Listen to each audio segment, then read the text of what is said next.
ओम शांति। आज की मुरली है 17/12/2024। मीठे बच्चे, तुम बाप के पास आए हो अपना सौभाग्य बनाने। परम सौभाग्य उन बच्चों का है जिनका ईश्वर सब कुछ स्वीकार करता है।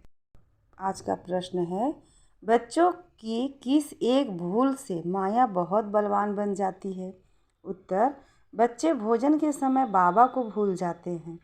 बाबा को न खिलाने से माया भोजन खा जाती है, जिससे वह बलवान बन जाती है, फिर बच्चों को ही हैरान करती है। यह छोटी सी भूल माया से हार खिला देती है। इसलिए बाप की आज्ञा है, बच्चे याद में खाओ, पक्का प्रण करो, तुम ही से खाऊं। जब याद करेंगे तब वह राजी होगा। गीत है, आज नहीं तो कल बिखरेंगे यह बादल।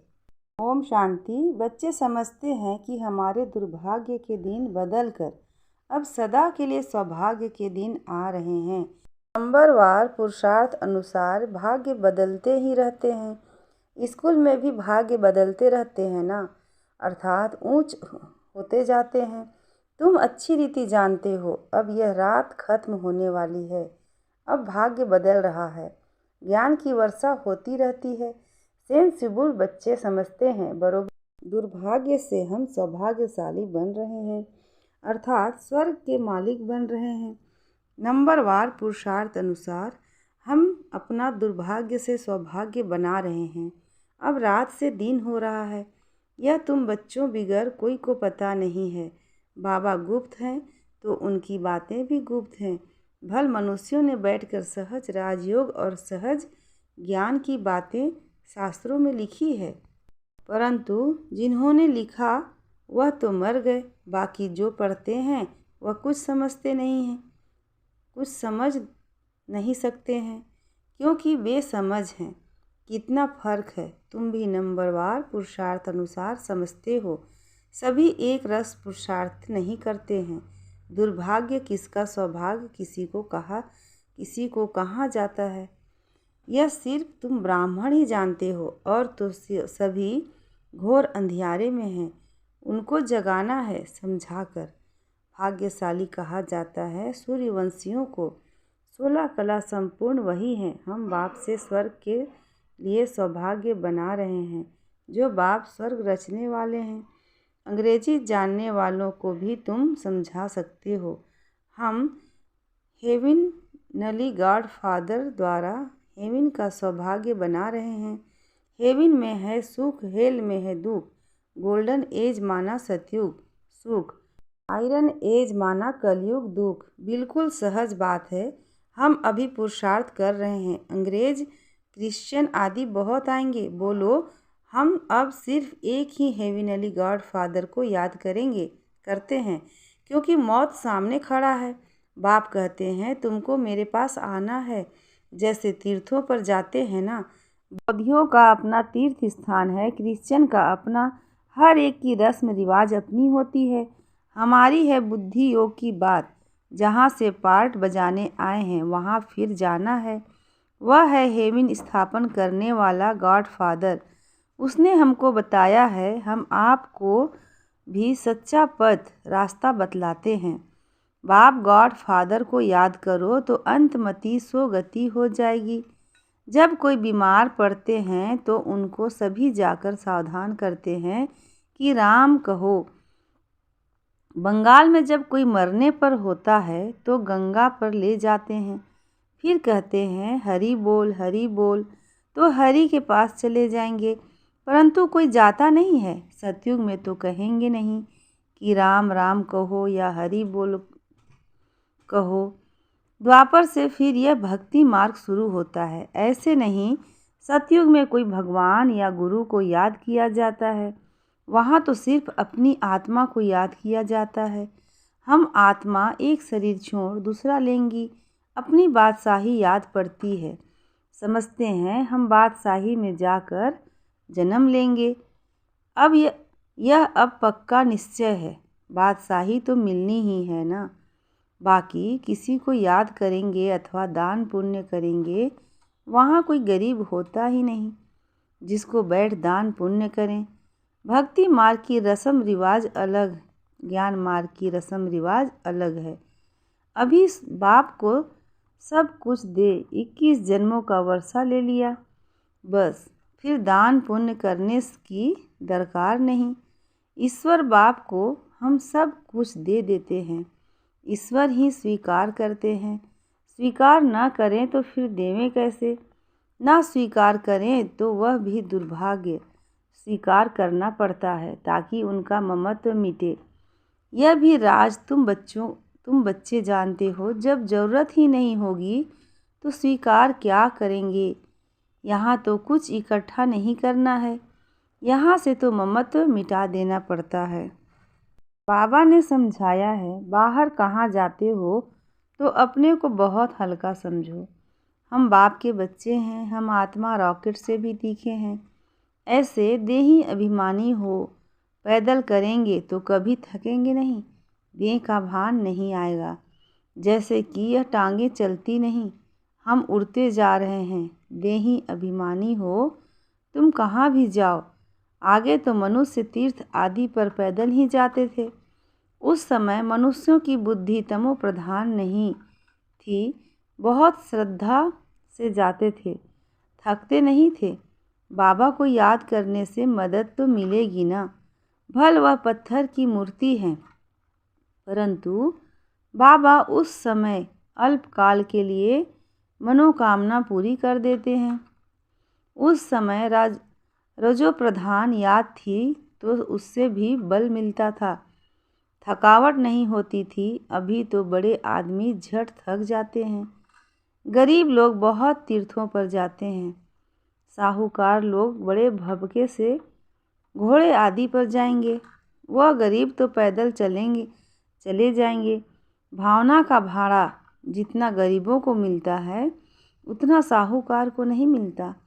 इस समय भी तुम जानते हो बाबा गरीब निवाज हैं, फिर मुझते क्यों हो, भूल क्यों जाते हो? बाबा कहते हैं तुमको कोई तकलीफ़ नहीं करनी है, सिर्फ एक साजन को याद करना है। तुम से सभी सजनिया हो तो साजन को याद करना पड़े, उस साजन को भोग लगाने के बिना खाने में लज्जा नहीं आती। वह साजन भी है, बाप भी है। कहते हैं मुझे तुम नहीं खिलाएंगे, तुमको तो हमें खिलाना चाहिए ना। देखो बाबा युक्तियाँ बतलाते हैं। तुम बाप अथवा साजन मानते हो ना। जो खिलाता है पहले तो उनको खिलाना चाहिए। बाबा कहते हमको भोग लगाकर हमारी याद में खाओ, इसमें बड़ी मेहनत है। बाबा बार बार समझाते हैं, बाबा को याद जरूर करना है। बाबा खुद भी बार बार पुरुषार्थ करते रहते हैं। तुम कुमारियों के लिए तो बहुत सहज है, तुम सीढ़ी चढ़ी ही नहीं हो। कन्या की तो साजन के साथ सगाई होती ही है, तो ऐसे साजन को याद कर भोजन खाना चाहिए। उनको हम याद करते हैं और वह हमारे पास आ जाते हैं। याद करेंगे तो भासना लेंगे, तो ऐसी ऐसी बातें करनी चाहिए। बाबा के साथ तुम्हारी यह प्रैक्टिस होगी, रात को जागने से अभ्यास पड़ जाएगा, तो फिर दिन में भी याद रहेगी। भोजन पर भी याद करना चाहिए। साजन के साथ तुम्हारी सगाई हुई है, तुम ही से खाऊं यह पक्का प्रण करना है। जब याद करेंगे तभी तो वह खाएंगे ना। उनको तो भासना ही मिलनी है, क्योंकि उनको अपना शरीर तो नहीं है। कुमारियों के लिए तो बहुत सहज है, इनको जास्ती फैसिलिटीज सहूलियतें हैं। शिव बाबा हमारा सलोना साजन कितना मीठा है। आधा कल्प हमने आपको याद किया है, अभी आप आकर मिले हो। हम जो खाते हैं आप भी खाओ, ऐसे नहीं एक बार याद किया बस, फिर तुम खुद खाते जाओ। उनको खिलाना भूल जाओ, उनको भूलने से उनको मिलेगा नहीं। चीज़ें तो बहुत खाते हो, खिचड़ी खाएंगे, आम खाएंगे, मिठाई खाएंगे, ऐसे थोड़े ही। शुरू में याद किया खलास, फिर और चीज़ें वह कैसे खाएंगे? साजन नहीं खाएंगे तो माया बीच में खा जाएगी, उनको खाने नहीं देगी। हम देखते हैं माया खा जाती है तो वह बलवान बन जाती है और तुमको हराती रहती है। बाबा युक्तियाँ सब बतलाते हैं। बाबा को याद करो तो बाप अथवा साजन बहुत राजी होगा। कहते हो बाबा तुम्ही से बैठूं तुम्ही से खाऊं, हम आपको याद कर खाते हैं, ज्ञान से जानते हैं, आप तो भासना ही लेंगे। यह तो लोन का शरीर है, यदि याद करने से वह आते हैं। सारा मदार तुम्हारी याद पर है। इसको योग कहा जाता है। योग में मेहनत है। सन्यासी उदासी ऐसे कभी नहीं कहेंगे। तुमको अगर पुरुषार्थ करना है तो बाबा की श्रीमत को नोट करो, पूरा पुरुषार्थ करो। बाबा अपना अनुभव बतलाते हैं, कहते हैं जैसे कर्म मैं करता हूँ तुम भी करो, वही कर्म मैं तुमको सिखलाता हूँ। बाबा को तो कर्म नहीं करना है। सतयुग में कर्म कुटते नहीं। बाबा बहुत सहज बातें बताते हैं। तुम्ही से बैठूं तुम्ही से सुनूं तुम्ही से खाऊं, यह तुम्हारा ही गायन है। साजन के रूप में व बाप के रूप में याद करो। गाया हुआ है ना। विचार सागर मंथन कर ज्ञान के पॉइंट्स निकालते हैं। इस प्रैक्टिस से विकर्म भी विनाश होंगे, तंदुरुस्त भी बनेंगे। जो पुरुषार्थ करेंगे उनको फ़ायदा होगा, जो नहीं करेंगे उनको नुकसान होगा। सारी दुनिया तो स्वर्ग का मालिक नहीं बनती है, यह भी हिसाब किताब है। बाबा बहुत अच्छी रीति समझाते हैं। गीत तो सुना, बरोबर हम यात्रा पर चल रहे हैं। यात्रा पर भोजन आदि तो खाना ही पड़ता है। सजनी साजन के साथ, बच्चा बाप के साथ खाएंगे। यहाँ भी ऐसे हैं। तुम्हारी साजन के साथ जितनी लगन होगी उतना खुशी का पारा चढ़ेगा। निश्चय बुद्धि विजयंती होते जाएंगे। योग माना दौड़ी, यह बुद्धि योग की दौड़ी है। हम स्टूडेंट हैं, टीचर हमको दौड़ाना सिखलाते हैं। बाप कहते हैं ऐसे नहीं समझो कि दिन में सिर्फ कर्म ही करना है। कछुए मिसल कर्म कर, फिर याद में बैठ जाओ। भ्रमरी सारा दिन भूं भूं करती है, फिर कोई उड़ जाते हैं, कोई मर जाते हैं। वह तो एक दृष्टांत है। यहाँ तुम भू भू कर आप सामान बनाते हो, उसमें कोई का तो बहुत लव रहता है, कोई सड़ जाते हैं, कोई अधूरे रह जाते हैं, भागंती हो जाते हैं, फिर जाकर कीड़ा बनते हैं। तो यह भू भू करना बहुत सहज है। मनुष्य से देवता किए करत न लागी वार। अभी हम योग लगा रहे हैं, देवता बनने का पुरुषार्थ कर रहे हैं। यही ज्ञान गीता में था। वह मनुष्य से देवता बनाकर गए थे। सतयुग में तो सब देवताएं थे। जरूर उन्हों को संगम युग पर ही आकर देवता बनाया होगा। वहाँ तो देवता बनने का योग नहीं सिखलाएंगे। सतयुग आदि में देवी देवता धर्म था और कलयुग अंत में है आसुरी धर्म। यह बात सिर्फ गीता में है, गीता में ही लिखी हुई है। मनुष्य को देवता बनाने में देरी नहीं लगती है, क्योंकि एम ऑब्जेक्ट बता देते हैं। वहाँ सारी दुनिया में एक धर्म होगा। दुनिया तो सारी होगी ना, ऐसे नहीं चीन यूरोप नहीं होंगे, परंतु वहाँ मनुष्य नहीं होंगे, सिर्फ देवता धर्म वाले होंगे और धर्म वाले होते नहीं। अभी है कलयुग, हम भगवान द्वारा मनुष्य से देवता बन रहे हैं। बाप कहते हैं तुम 21 जन्म सदा सुखी बनेंगे, इसमें तकलीफ की कोई बात ही नहीं। भक्ति मार्ग में भगवान के पास जाने के लिए कितनी मेहनत की है। कहते हैं पार निर्वाण गया, ऐसे कभी नहीं कहेंगे कि भगवान के पास गया, कहेंगे स्वर्ग गया। एक के जाने से तो स्वर्ग नहीं बनेगा, सबको जाना है। गीता में भी लिखा हुआ है भगवान कालों का काल है, मच्छरों सदृश से सभी को वापस ले जाते हैं। बुद्धि भी कहती है चक्र रिपीट होना है, तो पहले पहले जरूर सतयुगी देवी देवता धर्म रिपीट होगी, फिर बाद में और भी धर्म रिपीट होंगे। बाबा कितना सहज बतलाते हैं। मन मनाभव, बस 5000 वर्ष पहले भी गीता के भगवान ने कहा था लाडले बच्चे, अगर श्री कृष्ण कहेंगे तो दूसरे धर्म वाले कोई सुन न सके। भगवान कहेंगे तो सभी को लगेगा, गॉड फादर हेवन स्थापन करते हैं, जिसमें फिर हम जाकर चक्रवर्ती राजा बनेंगे। इसमें कोई खर्चे आदि की बात नहीं है, सिर्फ सृष्टि के आदि मध्य अंत को जानना है। तुम बच्चों को विचार सागर मंथन करना है। कर्म करते दिन रात ऐसे पुरुषार्थ करते रहो। विचार सागर मंथन नहीं करेंगे तो बाप को याद नहीं करेंगे। सिर्फ कर्म करते रहेंगे तो रात को भी वही ख्यालात चलते रहेंगे। मकान बनाने वाले को मकान का ही ख्याल चलेगा। भल विचार सागर मंथन करने की रिस्पॉन्सिबिलिटी इन पर है, परंतु कहते हैं कलश लक्ष्मी को दिया तो तुम लक्ष्मी बनती हो ना। अच्छा, मीठे मीठे सिकी लधे बच्चों प्रति माता पिता बाप दादा का याद प्यार और गुड मॉर्निंग।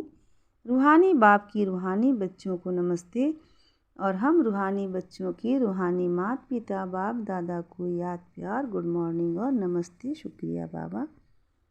धारणा के लिए मुख्य सार है। पहला, श्रीमत को नोट कर पुरुषार्थ करना है। बाप ने जो कर्म करके सिखाया है वही करने हैं। विचार सागर मंथन कर ज्ञान की पॉइंट्स निकालनी है। दूसरा है, अपने आप से प्रण करना है कि हम बाप की याद में ही भोजन खाएंगे। तुम्ही से बैठूं तुम्ही से खाऊं, यह वादा पक्का निभाना है। आज का वरदान है, कर्म और संबंध दोनों में स्वार्थ भाव से मुक्त रहने वाले बाप समान कर्मातीत भव। कर्म और संबंध दोनों में स्वार्थ भाव से मुक्त रहने वाले बाप समान कर्मातीत भव। डिटेल है, आप बच्चों की सेवा है सबको मुक्त बनाने की, तो औरों को मुक्त बनाते स्वयं को बंधन में बांध नहीं देना। जब हद के मेरे मेरे से मुक्त होंगे तब अव्यक्त स्थिति का अनुभव कर सकेंगे। जो बच्चे लौकिक और अलौकिक कर्म और संबंध दोनों में स्वार्थ भाव से मुक्त हैं, वही बाप समान कर्मातीत स्थिति का अनुभव कर सकते हैं। तो चेक करो कहाँ तक कर्मों के बंधन से न्यारे बने हैं। व्यर्थ स्वभाव संस्कार के वश होने से मुक्त। स्लोगन है, जो सरल चित और सहज स्वभाव वाले हैं वही सहज योगी भोलेनाथ के प्रिय हैं। जो सरल चित और सहज स्वभाव वाले हैं वही सहज योगी भोलेनाथ के प्रिय हैं। अच्छा, ओम शांति।